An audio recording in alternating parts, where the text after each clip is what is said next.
Hello बेटा, welcome to physics class.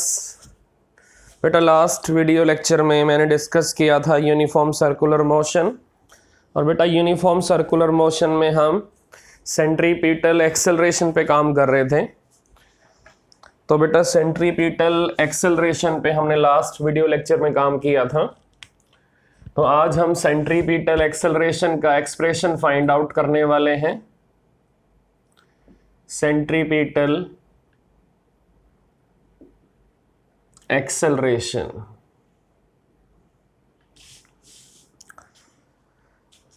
The linear instantaneous acceleration in uniform circular motion is known as centripetal acceleration.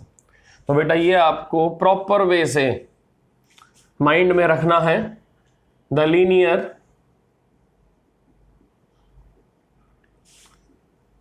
instantaneous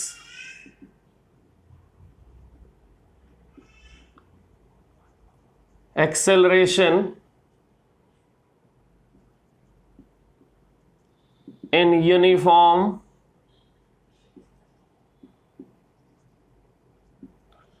circular motion is known as centripetal acceleration. Is known as centripetal acceleration.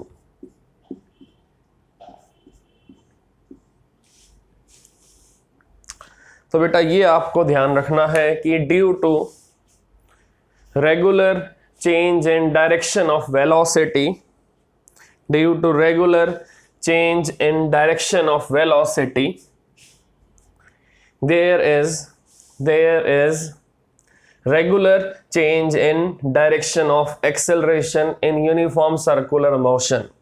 तो बेटा, uniform circular motion में अगर object की velocity बार बार change हो रही है तो उसका एक्सेलरेशन भी बार बार चेंज होगा।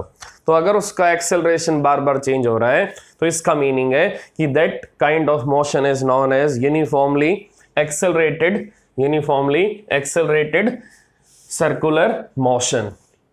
तो बेटा, जो एक्सेलरेशन टूवर्ड्स सेंटर आएगा, जो एक्सेलरेशन टूवर्ड्स सेंटर आएगा in circular motion, that acceleration is known as centripetal acceleration. और बेटा, centripetal acceleration is responsible for regular change in direction of velocity. तो बेटा, सेंट्रीपिटल एक्सेलरेशन की वजह से ही वेलोसिटी की डायरेक्शन बार बार चेंज हो रही है। तो जैसे इलेक्ट्रॉन न्यूक्लियस के अराउंड घूमता है और न्यूक्लियस जो फोर्स इलेक्ट्रॉन पे लगाएगा, that force is known as centripetal force. और बेटा, इसी फोर्स के अंदर आपको मिलेगा सेंट्रीपिटल एक्सेलरेशन। तो जिस टाइप से सैटेलाइट अर्थ के अराउंड घूमता है तो अर्थ सैटेलाइट पे क्या लगाएगी? Force of gravitation. तो बेटा, इसी फोर्स ऑफ ग्रेविटेशन के अंदर आपको मिलेगा सेंट्रीपिटल एक्सेलरेशन। तो बेटा, अब सर्कुलर मोशन की पिक्चर हमें बनानी पड़ेगी। ये सेंटर पॉइंट O है, ये पॉइंट A है, ये पॉइंट B है, यहां वेलोसिटी v1 है, यहां वेलोसिटी v2 है, ये एंगल थीटा कवर अप किया है A से B, और ये A पॉइंट का position vector radial vector r1, ये B पॉइंट का रेडियल वेक्टर r2। तो बेटा, अब A से B जो लेंथ आपने कवर अप की है, A से B जो लेंथ आपने कवर अप की है, that is small length dl। तो अगर स्मॉल लेंथ यहां लोगे A से B तो बेटा, यहां एंगल भी स्मॉल आ जाएगा d थीटा। तो आप अगर A से B जाओगे और अगर आपने काफी स्मॉल डिस्टेंस कवर किया है सरकमफ्रेंस के ऊपर, तो वो स्मॉल डिस्टेंस आपका dl से हमें शो करना है। अब अगर स्मॉल डिस्टेंस आपने ट्रेवल किया है सरकमफ्रेंस के ऊपर तो आपका एंगल भी वेरी वेरी स्मॉल ही यहां पर कवर होगा। तो ये आपको मालूम होना चाहिए, डिस्टेंस अगर स्मॉलर होगा तो एंगल भी स्मॉलर होगा। तो बेटा अब यहां पर अगर हम जर्नल फॉर्म में रेडियल वेक्टर का एंगल लेते हैं with x axis that is theta, ये सेंटर पॉइंट आपका O है। तो बेटा रेडियल वेक्टर R का यहां पर x एक्सिस के ऊपर बेटा कंपोनेंट कौन सा आएगा, that is R cos theta I cap, और बेटा यहां कंपोनेंट कौन सा आएगा, that is R sin theta J cap. तो बेटा अब इसको वेक्टर फॉर्म में कैसे लिखेंगे, vector R equal to R cos theta I cap plus R sin theta J cap. तो ये आपका वेक्टर R आ चुका है वेक्टर फॉर्म में। वेक्टर R के बेटा दो कंपोनेंट हैं, दो रेक्टेंगुलर कंपोनेंट है, one is R cos theta, other is R sin theta. तो हमने अभी यूनिफॉर्म सर्कुलर मोशन को टू डायमेंशनल फ्रेम में लिया है। Now it is in two dimensional frame, और बेटा टू डायमेंशनल फ्रेम के अंदर ही आपको क्या मिलेगा, rectangular component of vector R। तो ये आपके रेक्टेंगुलर कंपोनेंट वेक्टर R के आ चुके हैं बेटा। वेक्टर R आपका ऑब्जेक्ट का पोजीशन वेक्टर है फ्रॉम सेंटर। तो अगर आप यहाँ ड्रॉ करोगे, अगर आप यहाँ इस टाइप से ड्रॉ करोगे वेक्टर R को, तो अगर आप यहाँ पर हो तो बेटा ये आपका पोजीशन वेक्टर R बनेगा, ये आपका पोजीशन वेक्टर R बनेगा।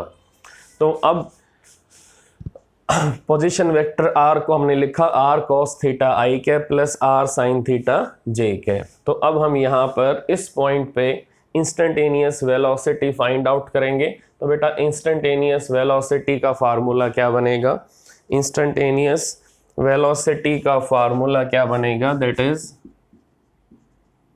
dr upon dt। तो बेटा ये आपको क्लियरली मालूम होना चाहिए कि इंस्टेंटेनियस वेलोसिटी का जो फार्मूला बनेगा वो क्या फार्मूला बनेगा, that is dr upon dt। तो बेटा ये dr अपॉन dt किसके इक्वल आएगा, d by dt R cos theta I cap plus R sin theta J cap. तो बेटा इंस्टेंटेनियस वेलोसिटी किसके इक्वल आएगी, चेक करो। यहाँ पर हमारा डिफरेंशिएशन टाइम के रेस्पेक्ट में है, लेकिन यहाँ पर कहीं पर भी टाइम आपको विजिबल नहीं हो रहा, तो हमें यहाँ पर टाइम बनाना पड़ेगा। तो उसके लिए हम यहाँ पर किसकी हेल्प लेंगे, एंगुलर वेलोसिटी की, that is angle upon time. और एंगल का फार्मूला क्या आएगा, एंगुलर वेलोसिटी इनटू टाइम। तो बेटा यहाँ पर हम क्या लिखेंगे, d by D T of R cos omega T I cap R sin omega T J cap. अब बेटा आपको मालूम होना चाहिए कि cos का डिफरेंशिएशन माइनस साइन होगा और साइन का डिफरेंशिएशन प्लस cos होगा, और जो t का मल्टीप्लायर होगा वो आपका आगे आ जाएगा, जो t का मल्टीप्लायर होगा वो आपका आगे आएगा। चेक करो किसके रेस्पेक्ट में डिफरेंशिएशन हो रहा है, डिफरेंशिएशन आपका t के रेस्पेक्ट में हो रहा है। तो t के अलावा कुछ भी अगर t से मल्टीप्लाई यहाँ पर आपको दिख रहा है, t के अलावा अगर कुछ भी आपको यहाँ पर मल्टीप्लायर विजिबल हो रहा है, तो वो मल्टीप्लायर बेटा आपका आगे आ जाएगा। तो मैं आपको इजी वे से बताता हूं कि अगर d by D T of cos omega T आप करोगे, तो चेक करो कि यहाँ पर डिफरेंशिएशन t के रेस्पेक्ट में है, तो t का यहाँ पर मल्टीप्लायर क्या है, ओमेगा है। तो बेटा मल्टीप्लायर आपका आगे आ जाएगा, और cos ओमेगा टी का डिफरेंशिएशन क्या होगा, that is minus sine omega T.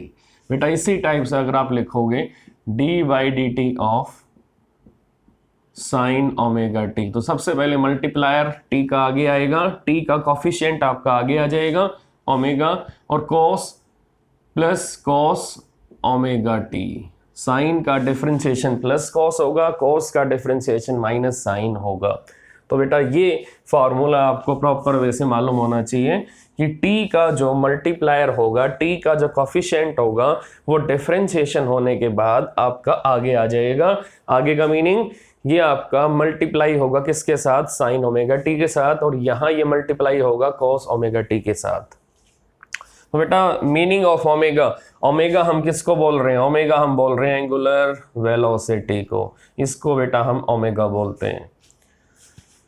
तो अब d बाई डी टी, तो बेटा अब यहाँ चेक करो, यहाँ r दोनों में है तो r को बाहर कॉमन ले लो, रेडियस तो आपका कांस्टेंट है। इसका मीनिंग जो आपका पोजीशन वेक्टर है किसका, ऑब्जेक्ट का, बेटा उसका मैग्नीट्यूड आपको हर जगह कैसा मिलेगा, उसका मैग्नीट्यूड आपको हर जगह कैसा मिलेगा, कांस्टेंट मिलेगा। इसका मीनिंग रेडियस आपका हर जगह कांस्टेंट है, तो बेटा रेडियस बाहर आ जाएगा। अब बोलो d by D T of cos omega T, d by D T of cos omega T, it is minus omega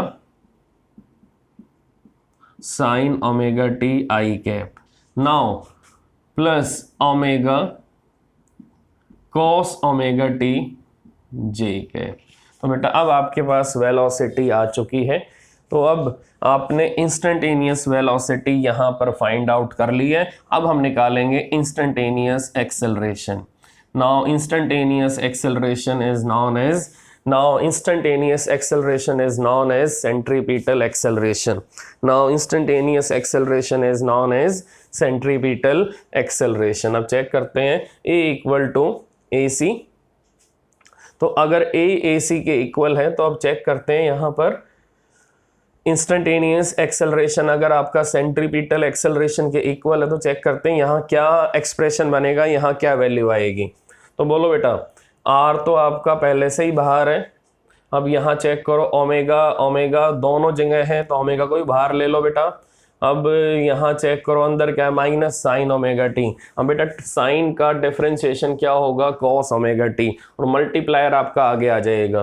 तो फिर दोबारा से यहाँ डिफरेंशिएशन होगा, minus sine as it is रहेगा, minus omega cos omega T. Check कर सकते हो आप साइन ओमेगा टी का डिफरेंशिएशन क्या होगा, ओमेगा आपका आगे आएगा कॉस ओमेगा टी, तो मैंने वही लिखा है omega into cos omega T, now into I cap plus. अब चेक करो बेटा कॉस ओमेगा टी का differentiation minus sine omega T और साथ में मल्टीप्लायर भी आएगा, तो बेटा यहाँ पर minus omega into sine omega T साथ में जे कैप। अब बोलो बेटा सेंट्रीपिटल एक्सेलरेशन किसके इक्वल आ रहा है, it is equal to R omega square minus one, बेटा बाहर कॉमन ले लो, बोलो अंदर क्या बचेगा, cos omega T I cap plus sine omega T J cap. अब बेटा यहां पर आपको स्मॉल आर को ब्रैकेट के अंदर लेके जाना है। अगर आप स्मॉल आर को ब्रैकेट के अंदर लेके जाओगे तो चेक करो ये आपको किस वेक्टर की याद दिला रहा है। अब चेक करो बेटा ये लाइन किस वेक्टर के इक्वल है, आप चेक कर सकते हो, R cos omega T I cap plus R sine omega T J cap. बेटा ये बिल्कुल आर वेक्टर के इक्वल है, ये बिल्कुल ऑब्जेक्ट का जो पोजीशन वेक्टर है उसके इक्वल है। आप चेक कर सकते हो ये एक्सप्रेशन, ये वेक्टर क्वांटिटी आपकी ऑब्जेक्ट के पोजीशन वेक्टर के इक्वल है, बिल्कुल ऑब्जेक्ट के पोजीशन वेक्टर के इक्वल है। तो बोलो बेटा क्या लिखूं, centripetal acceleration is equal to minus vector R into omega square. अब बेटा चेक करो यहां पर आपको चेक करना है ध्यान से कि यहां पर अगर ये दो वेक्टर क्वांटिटी है और उनके बीच में माइनस साइन है तो इसका मीनिंग क्या है, A C is opposite, AC is opposite to vector R। अब चेक करो रेडियल वेक्टर हमेशा कैसा होगा, बेटा रेडियल वेक्टर पोजीशन वेक्टर हमेशा ओरिजिन से अवे जाएगा, तो इसका मीनिंग ये डायरेक्शन अगर रेडियल वेक्टर की है तो आप चेक कर सकते हो कि अगर सर्कल में ये सेंटर है और ये आपका रेडियल वेक्टर है। तो अगर रेडियल वेक्टर से अपोजिट आपका एक्सेलरेशन आ रहा है तो बेटा एक्सेलरेशन कहाँ पर होगा, एक्सेलरेशन आपका टूवर्ड्स सेंटर आएगा। So that acceleration is known as centripetal acceleration. अब बेटा इस सेंट्रीपिटल एक्सेलरेशन की मैग्नीट्यूड क्या आएगी, नाउ सेंट्रीपिटल एक्सेलरेशन का बेटा मैग्नीट्यूड क्या आएगा, उसके लिए हमें यहाँ पर मोड लगाना पड़ेगा, and it is equal to AC, and it is equal to AC, and it is equal to mod vector R omega square. बेटा मोड के अंदर माइनस साइन आपका पॉजिटिव हो जाएगा, तो अब AC किसके इक्वल आएगा, it is equal to R omega square. So this is magnitude of centripetal acceleration. Now this is magnitude of centripetal acceleration. तो बेटा सेंट्रीपिटल एक्सेलरेशन का मैग्नीट्यूड आपके सामने है। Now this is magnitude of centripetal acceleration, और centripetal acceleration की direction towards centre आएगी। तो बेटा हमने क्या किया, हमने यूनिफॉर्म सर्कुलर मोशन की पिक्चर बनाई, फिर यूनिफॉर्म सर्कुलर मोशन के अंदर एक ऑब्जेक्ट को ले लिया। अब ऑब्जेक्ट को हमने किसी टाइम पे किसी पॉइंट पे एज्यूम कर लिया, और उस पॉइंट का हमने पोजीशन वेक्टर यहाँ से ड्रॉ कर लिया, और उसी पॉइंट पे हमने इंस्टेंटेनियस वेलोसिटी की वैल्यू फाइंड आउट की, और पोजीशन वेक्टर को कैसे लिखा, इन rectangular components r cos theta i cap and r sin theta j cap. फिर हमने क्या किया, हमने इंस्टेंटेनियस वेलोसिटी की वैल्यू निकाली, और फिर उसके बाद हमने इंस्टेंटेनियस एक्सेलरेशन को फाइंड आउट किया, और इंस्टेंटेनियस एक्सेलरेशन आने के बाद फिर हमारे पास सेंट्रीपिटल एक्सेलरेशन का एक्सप्रेशन आ चुका था, और फिर उसके बाद हमने सेंट्रीपिटल एक्सेलरेशन का मैग्नीट्यूड फाइंड आउट कर लिया। सो this is about expression of centripetal acceleration. So this is about expression of centripetal acceleration. तो बेटा इस टाइप से हमने सेंट्रीपिटल एक्सेलरेशन को फाइंड आउट किया। तो बेटा हम सेंट्रीपिटल एक्सेलरेशन को हमेशा टूवर्ड्स सेंटर ही लेते हैं, क्योंकि जैसे इसका नेम है that is centre seeking acceleration, तो सेंटर को देखता है, और ये हमेशा रेडियल वेक्टर से अपोजिट आएगा, और रेडियल वेक्टर अगर सेंटर से अवे जा रहा है तो एक्सेलरेशन हमेशा सेंटर की तरफ आएगा। So that acceleration is known as centripetal acceleration. So this is known as centripetal acceleration. तो बेटा अब हम अलग अलग क्वांटिटीज का रिलेशन फाइंड आउट करेंगे सेंट्रीपिटल एक्सेलरेशन के साथ। अब अलग अलग क्वांटिटीज का रिलेशन फाइंड आउट करेंगे सेंट्रीपिटल एक्सेलरेशन के साथ। अभी चेक करते हैं कि हम कैसे रिलेशन फाइंड आउट करेंगे सेंट्रीपिटल एक्सेलरेशन के साथ। हम कैसे रिलेशन फाइंड आउट करेंगे सेंट्रीपिटल एक्सेलरेशन के साथ।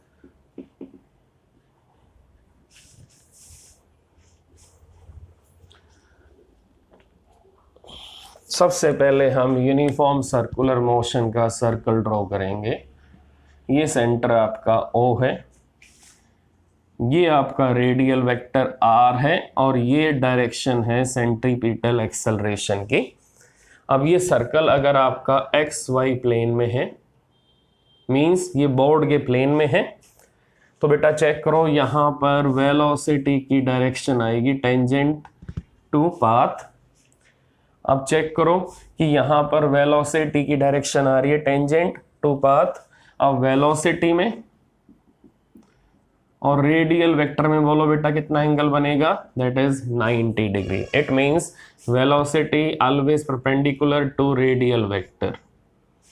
तो बेटा इंस्टेंटेनियस वेलोसिटी हमेशा रेडियल वेक्टर के परपेंडिकुलर आएगी, और AC और R में, AC एंड R बेटा इनके बीच में एंगल होगा 180 डिग्री, और AC और इंस्टेंटेनियस वेलोसिटी में एंगल होगा बेटा 90 डिग्री।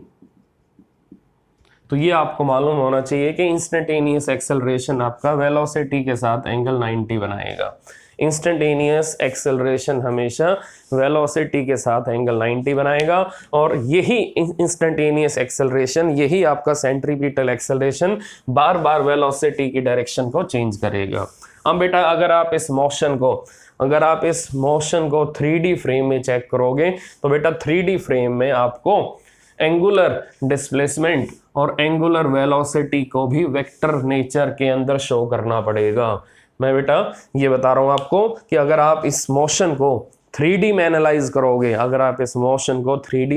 करोगे, तो बेटा 3D के अंदर हमें एंगुलर डिस्प्लेसमेंट और एंगुलर वेलोसिटी को वेक्टर क्वांटिटी में इंक्लूड करना पड़ेगा। तो अब हम चेक करते हैं कि अगर ये मोशन आपका 3D में एनालाइज होगा तो उस केस में एंगुलर डिस्प्लेसमेंट की डायरेक्शन क्या आएगी और एंगुलर वेलोसिटी की डायरेक्शन क्या आएगी। तो बेटा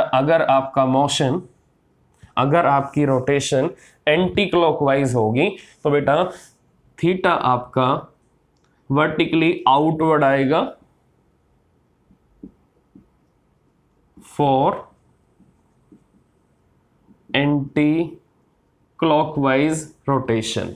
इसी टाइप से आपको मालूम है कि ओमेगा किसके इक्वल होगा, that is angular displacement upon time. तो बेटा जो डायरेक्शन आपकी एंगुलर डिस्प्लेसमेंट की आएगी वही सेम डायरेक्शन आपकी ओमेगा की आएगी, दैट इज एंगुलर वेलोसिटी। तो बेटा ये भी आपकी आउटवर्ड ही होगी।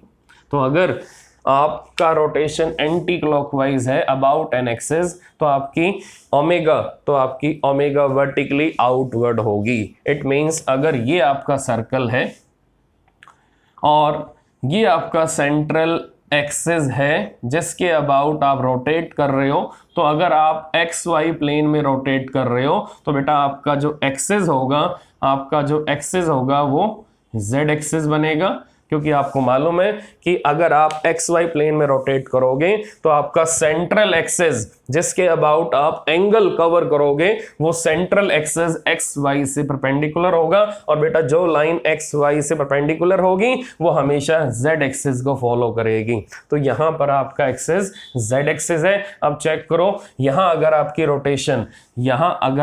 रोटेशन इस टाइप से है, दैट इज एंटी क्लॉकवाइज, तो बेटा एंटी क्लॉकवाइज में क्या होगा, हमें इस टाइप से एरो मार्क करनी है। ये रोटेशन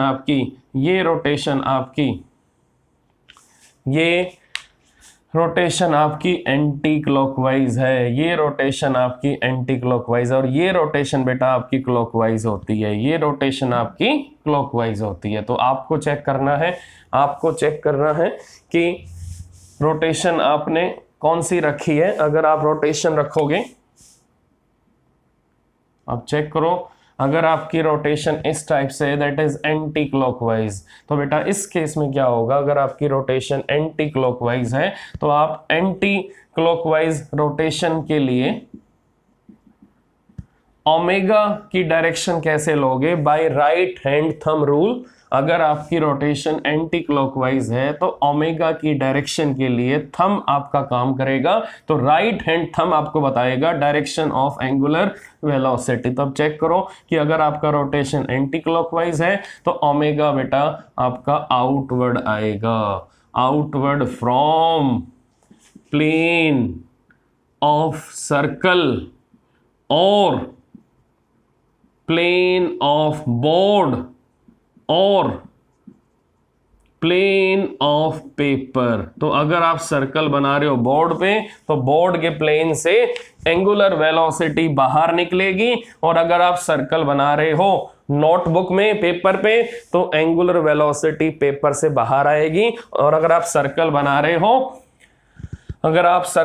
रहे हो 3D फ्रेम में तो बेटा एंगुलर वेलोसिटी सर्कल से परपेंडिकुलर आएगी। तो आप चेक करो कि एंगुलर वेलोसिटी किसके ऊपर आएगी, एंगुलर वेलोसिटी बेटा एक्सिस के ऊपर आएगी, क्योंकि आपका z एक्सिस ही सर्कल से वर्टिकली आउटवर्ड होगा या वर्टिकली इनवर्ड होगा। तो बेटा यहां चेक करो ओमेगा की डायरेक्शन किसके ऊपर आएगी, ओमेगा की डायरेक्शन बेटा ओमेगा की डायरेक्शन बेटा एक्सिस के ऊपर आएगी, और आपका एक्सिस कौन सा है, जेड एक्सिस है। तो अगर रोटेशन आपका एंटी क्लॉकवाइज है तो ओमेगा बेटा प्लस के कैप के अलोंग आएगा, तो ओमेगा आपका प्लस के कैप के अलोंग आएगा। तो आपने चेक कर लिया अब कि यूनिफॉर्म सर्कुलर मोशन अगर आपका 3D में एनालाइज होगा तो वहां पर ओमेगा आपका वर्टिकली आउटवर्ड किन कंडीशंस में होगा, ओमेगा आपका वहां पर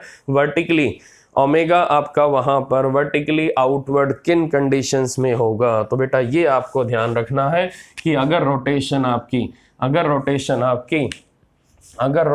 आपकी एंटी क्लॉकवाइज है तो उस केस में एंटी क्लॉकवाइज रोटेशन में आपका एक्सिस किसकी डायरेक्शन कैरी करेगा, ओमेगा की डायरेक्शन कैरी करेगा। तो आपका एक्सिस किसकी डायरेक्शन कैरी करेगा, आपका एक्सिस एंगुलर डिस्प्लेसमेंट की डायरेक्शन कैरी करेगा। तो बेटा इसी लाइन पे, इसी एक्सियल लाइन पे आपको क्या मिलेगा, मिलेगा डिस्प्लेसमेंट, और इसी एक्सियल लाइन पे आपको मिलेगा एंगुलर वेलोसिटी। तो बेटा this axial line is having direction of two vectors, one is angular displacement, other is angular velocity। तो बेटा जो वेक्टर्स आपके एक्सिस के ऊपर आते हैं, जो वेक्टर आपके एक्सियल लाइन पे आएंगे, तो बेटा उन वेक्टर्स का नेम क्या होता है, they are known as axial vector. तो बेटा यहां पर ओमेगा एंड एंगुलर डिस्प्लेसमेंट कौन से वेक्टर हैं, they are known as axial vectors. अब अगर आपकी रोटेशन क्लॉकवाइज होगी, तो बेटा क्लॉकवाइज में क्या होगा, अगर आपकी रोटेशन ऐसे क्लॉकवाइज होगी तो बेटा क्लॉकवाइज रोटेशन में क्या होगा, ध्यान से देखना बेटा, क्लॉकवाइज रोटेशन में क्या होगा,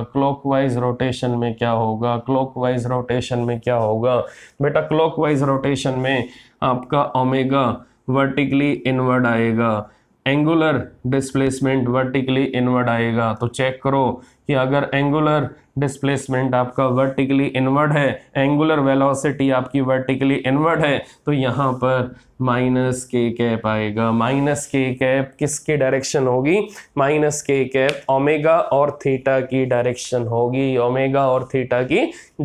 होगी।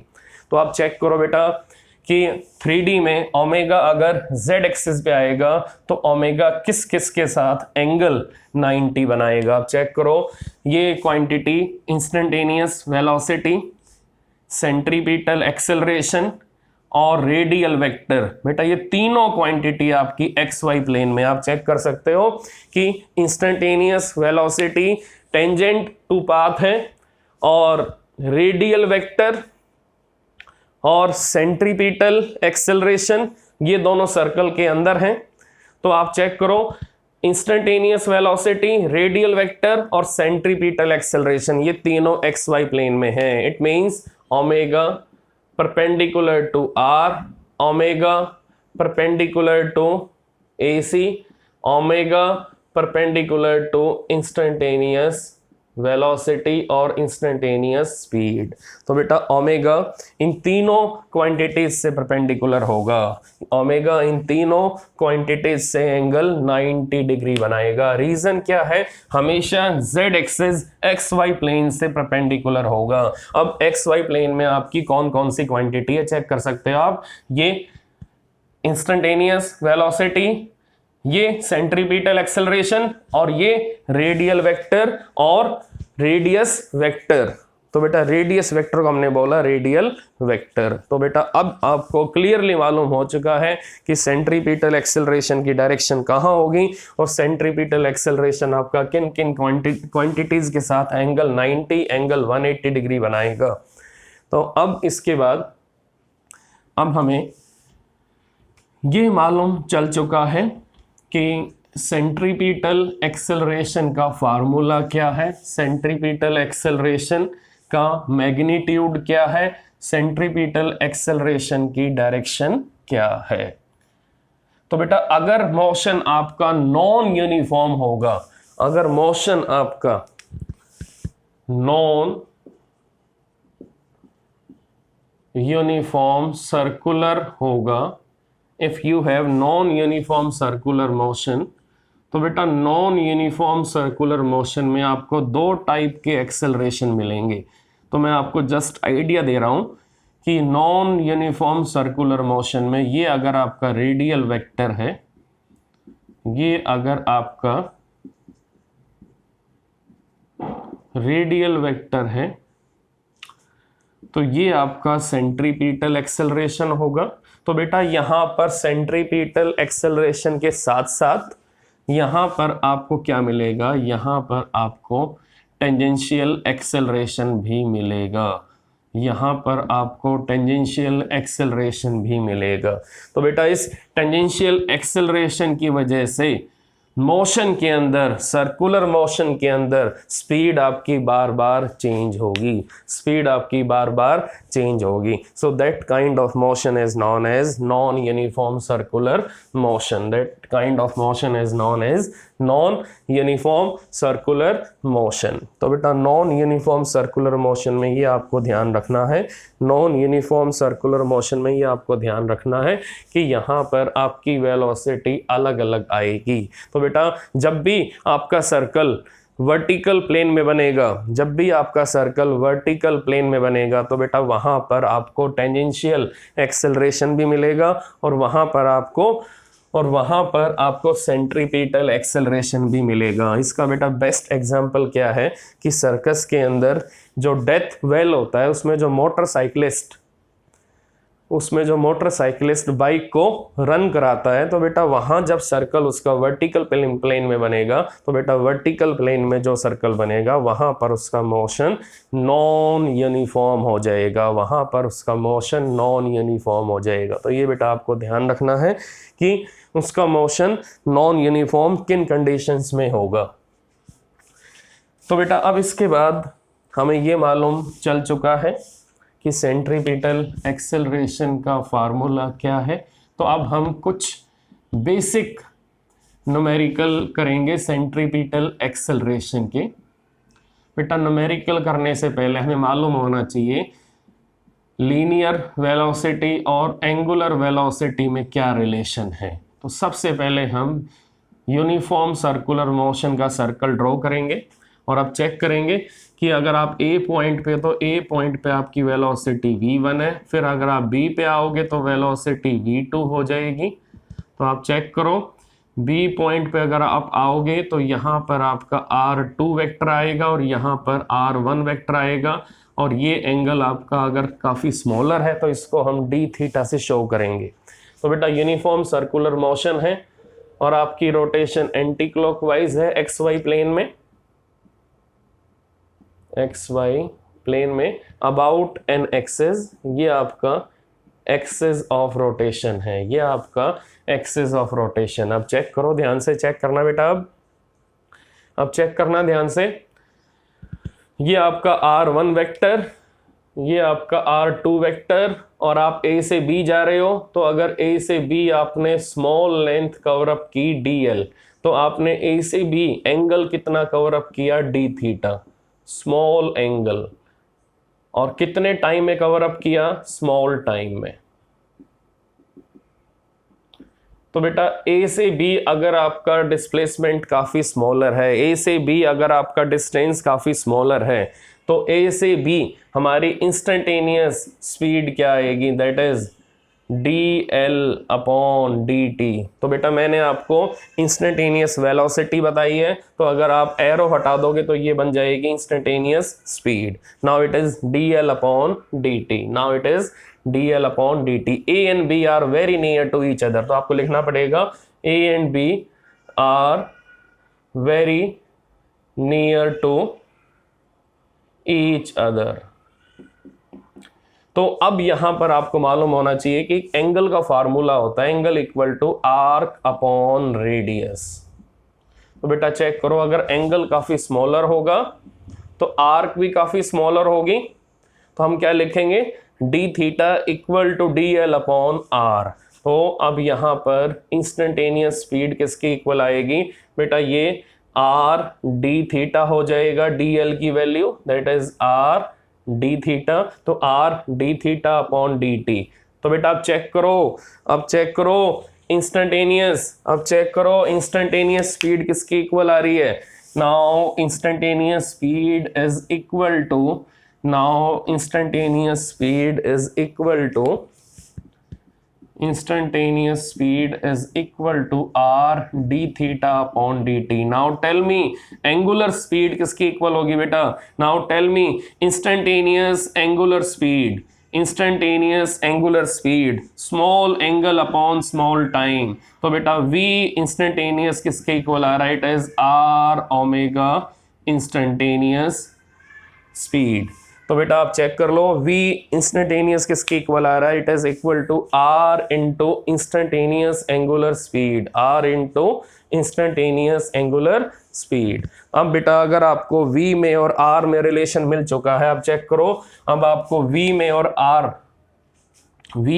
r में रिलेशन मिल चुका है, आपको v में और ओमेगा में रिलेशन मिल चुका है, तो आप चेक कर सकते हो यहाँ पर कि v instantaneous is proportional to radius of circular path, v instantaneous proportional to radius of circular path। इसके बाद बेटा v instantaneous proportional to angular speed in instantaneous form, तो बेटा v instantaneous proportional to angular speed in instantaneous form and v instantaneous proportional to r। तो बेटा अब यहाँ पर अगर हमें वेलोसिटी को लिखना हो, तो अभी तो मैंने स्पीड को लिखा है, अभी मैंने यहाँ पर वेक्टर साइन यूज नहीं किया है, तो बेटा विदाउट वेक्टर v आपका बनेगा स्पीड का सिंबल, और अगर आप एरो साइन लगाओगे तो बेटा ये हो जाएगा वेलोसिटी। तो बेटा आप बताओ इंस्टेंटेनियस वेलोसिटी किसकी इक्वल आएगी, that is vector r cross omega vector.